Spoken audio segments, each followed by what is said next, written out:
মাধ্যমিক 2025 এর ABTA solution complete solution ভিডিওগুলোতে তোমরা দেখছো ভৌতবিজ্ঞানের সলিউশন এই ভিডিওটিতে তোমরা টেস্ট পেপার খুললেই প্রথমেই দেখতে পাবে পেজ নাম্বার 6টা যদি বের করো তাহলে এখানে ফিজিক্যাল সায়েন্সের কোশ্চেনগুলো দেওয়া আছে পেজ নাম্বার। তাহলে ফিজিক্যাল সায়েন্স তোমার এখানে আছে 32 থেকে 998 অবধি। তাহলে এই যতগুলো কোশ্চেন সেট আছে সব সেটগুলো এখানে করানো সম্ভব হবে না, হয়তো যতগুলো পারি ম্যাক্সিমাম টু ম্যাক্সিমাম করিয়ে দেবো এবং প্রথম দিককার কিছু সেট করানো হয়ে গেলেই পরের যে সেটগুলো থাকবে সেগুলো রিপিটেড কোশ্চেন আসতে থাকবে।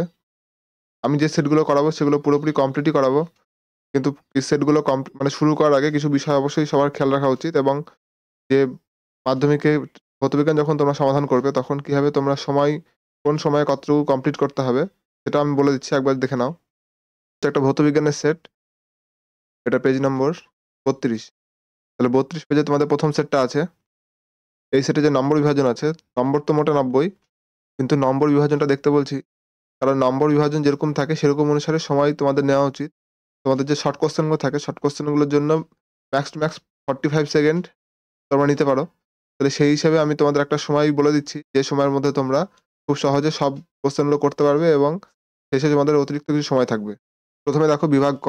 তাহলে বিভাগ কতে আছে তোমাদের 15টা শর্ট কোশ্চেন। তারপর বিভাগ খতে আছে 21টা শর্ট কোশ্চেন। তাহলে 15 আর 21 মিলে হয় 36। তাহলে টোটাল 36 নম্বর এখানে শর্ট কোশ্চেন আছে। বিভাগ গতে আছে 2 নম্বরের কোশ্চেন। তাহলে 2 নম্বরের কোশ্চেন 9টা থাকে, যেখানে 9 দুগুণ 18, 18 নম্বরের কোশ্চেন আছে এখানে। এবং সবশেষে আসি বিভাগ ঘ। বিভাগ ঘতে আছে মোট 36 নম্বরের কোশ্চেন, 36 নম্বরের কোশ্চেন 12টা করতে হয়, প্রত্যেকটা 3 নম্বর করে। তাহলে এই হচ্ছে তোমাদের টোটাল কোশ্চেন। এবার তোমাদের খেয়াল রাখতে হবে যে বিভাগ ঘয় যেহেতু বড় কোশ্চেন আছে, প্রত্যেকটা কোশ্চেন 3 নম্বর করে, তো এখানে তোমাদের ম্যাক্সিমাম সময়টা লাগবে। এই 36 নম্বর করার জন্য তোমার হাতে অবশ্যই ম্যাক্স টু ম্যাক্স 1 ঘন্টা সময় অবশ্যই থাকা চাই, 1 আওয়ার। 1 ঘন্টা সময় তোমার এখানে অবশ্যই চাই। 1 ঘন্টা থেকে তুমি এখানে সময় নিতে পারো 1 ঘন্টা 20 মিনিট। 1 ঘন্টা থেকে 1 ঘন্টা 20 মিনিট অবধি তোমরা টাইম নিতে পারো। 12টা কোশ্চেন এবং প্রত্যেক কোশ্চেনের জন্য যদি আমি এখানে 5 মিনিট করে যদি বরাদ্দ করা হয় তাহলে 5 বারং 60। তো তার থেকে আমি আরো 2 মিনিট বেশি ধরছি, 8 মিনিট করে ধরছি। তাহলে 8 মিনিট করে যদি তোমরা নাও তাহলে 8 বারং 96, প্রায় 1.5 ঘন্টার কাছাকাছি বা 1 ঘন্টা 20 মিনিট তোমাদের লাগা উচিত। এবং তারপরে এখানে যে 18 নাম্বার কোশ্চেন থাকছে, এই 18 নাম্বার কোশ্চেনের জন্য তোমরা ম্যাক্স টু ম্যাক্স নিতে পারো এখান থেকে 30 থেকে 40 মিনিট। কারণ 18 নাম্বার প্রত্যেকটা কোশ্চেনের জন্য 2 মিনিট, প্রত্যেক কোশ্চেন মার্কের জন্য যদি 2 মিনিট নাও তাহলে 18 দুগুণ 36, তাহলে সেখানে তোমাদের 30 থেকে 40 মিনিট তোমরা নিতে পারো এখানে। এবং তারপর আসছে শর্ট কোশ্চেন। এই শর্ট কোশ্চেন 36 নম্বর শর্ট কোশ্চেনের জন্য ম্যাক্স টু ম্যাক্স তোমরা এখানে 45 মিনিট নিতে পারো।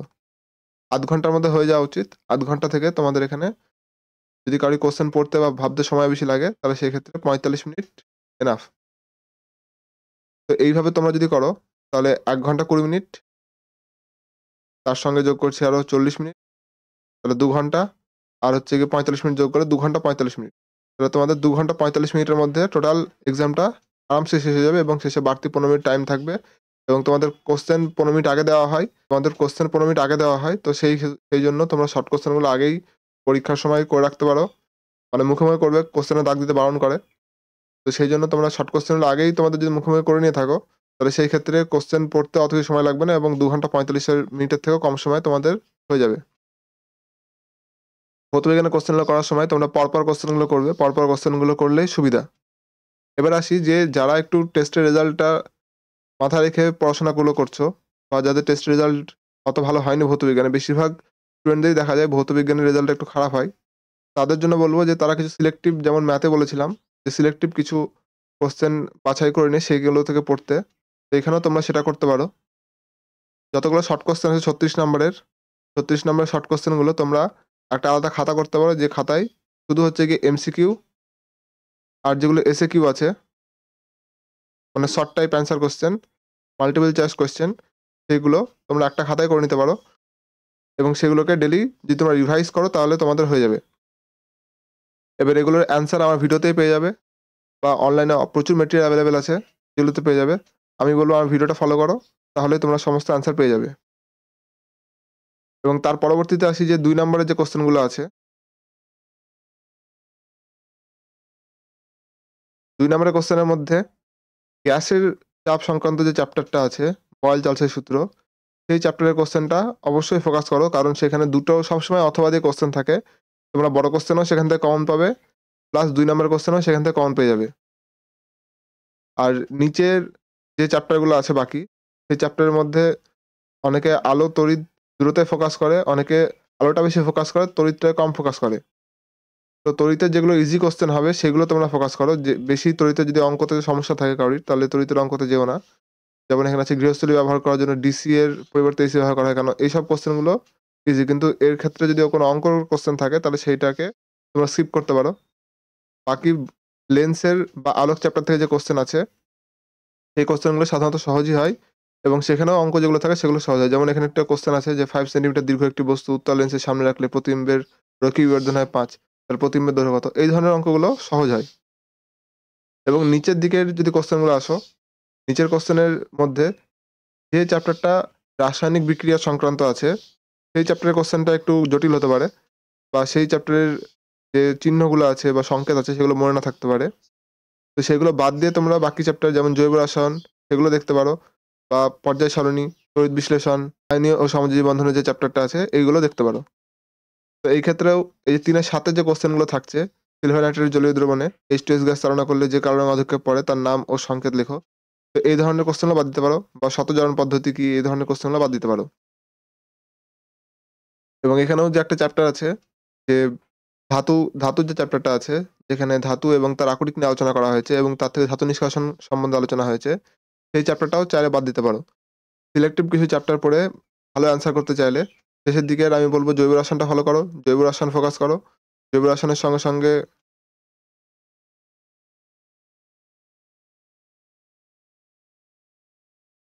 জৈব রসায়ন, তার সঙ্গে পর্যায় সারণী অবশ্যই।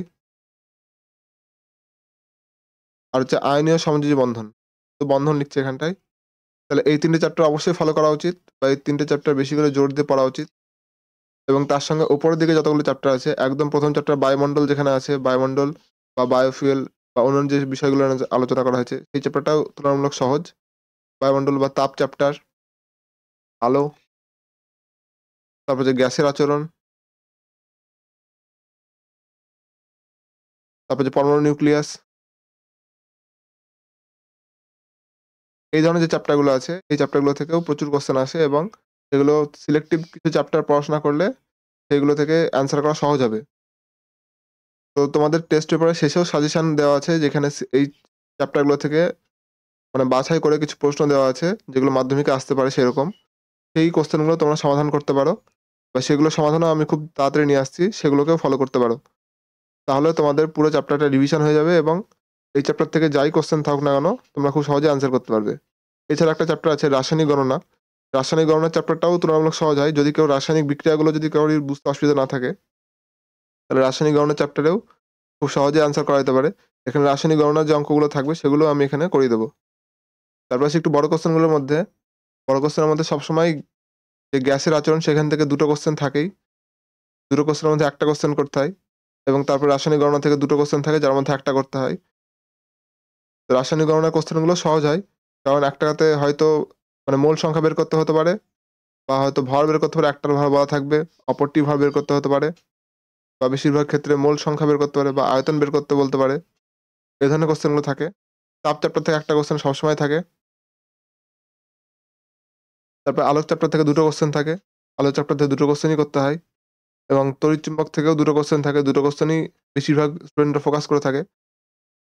এখানে একটা জিনিস খেয়াল রেখো, তোমাকে এখানে ১২ টা কোশ্চেন করতে বলা হয়েছে এবং নিচেও কিন্তু ১২ টা কোশ্চেনই আছে। ১২ টাই আছে। কিছু, কিছু কোশ্চেনের ক্ষেত্রে অথবা দিয়ে একটা করে কোশ্চেন দেওয়া আছে। তো যেগুলো অথবা থাকে সেইগুলোকে তো মানে কোনো অসুবিধা হয় না। সচরাচর একটা না হলে আরেকটা পারাই যায়। কিন্তু যেগুলো অথবা থাকে না সেগুলো সেটাকে করতেই হয়। যেমন কিছু, কিছু চ্যাপ্টার থাকে যেখানে কোনো অথবার কোনো কোশ্চেন থাকে না। বেশিরভাগ হচ্ছে গিয়ে আলোক চ্যাপ্টারে অথবার কোনো কোশ্চেন থাকে না বা তড়িৎ চ্যাপ্টারে অথবার কোনো কোশ্চেন থাকে না। কিন্তু পরমাণু নিউক্লিয়াস যে চ্যাপ্টারগুলো আছে সেখানে অথবা কোশ্চেনগুলো থাকে। পরমাণু নিউক্লিয়াস চ্যাপ্টারে সবসময় আলফা কণার বিচ্ছুরণ বা বিটা কণার বিচ্ছুরণ দিয়ে একটা কোশ্চেন পাবে যেখানে আলফা কণার সংখ্যা বা বিটা কণার সংখ্যা বের করতে হতে পারে বা পরমাণুর আগের ভর বা পরের ভর সংখ্যা বের করতে হতে পারে। এই ধরনের কোশ্চেনগুলো অ্যান্সার করা খুবই সহজ। তার জন্য এই টাইপের কোশ্চেনগুলোকে বেশি ফোকাস করো বা বেশি করে প্র্যাকটিস করো। তাহলে আরেকটা টাইপের যে কোয়েশ্চেনগুলো আছে যে ভর বিচ্যুতি কাকে বলে? যে সংজ্ঞা যাদের মুখস্থ হয় না, ভর বিচ্যুতি কাকে বলে? বা নিউক্লিয়ার রিঅ্যাক্টর কি ধরনের বিভাজন প্রক্রিয়া ঘটনা? এটা তো সহজ কোয়েশ্চেন। কিন্তু সংজ্ঞা জাতীয় কোয়েশ্চেনগুলো যদি মানে এড়িয়ে যেতে চাও, তাহলে এই ধরনের কোয়েশ্চেনগুলোকে বেশি ফোকাস করো। তারপর আসি পরের চ্যাপ্টার যেখানে কোয়েশ্চেন করা হয়েছে হাইড্রোজেনকে দুষ্ট মৌল বলা হয় কেন? তাহলে এই চ্যাপ্টারে এই টাইপের কোয়েশ্চেনগুলো সহজ হয়। তুলনামূলক যদি পরের কোয়েশ্চেন দেখো যে ক্ষারের মৃত্তিকামূলক কাদের বলে?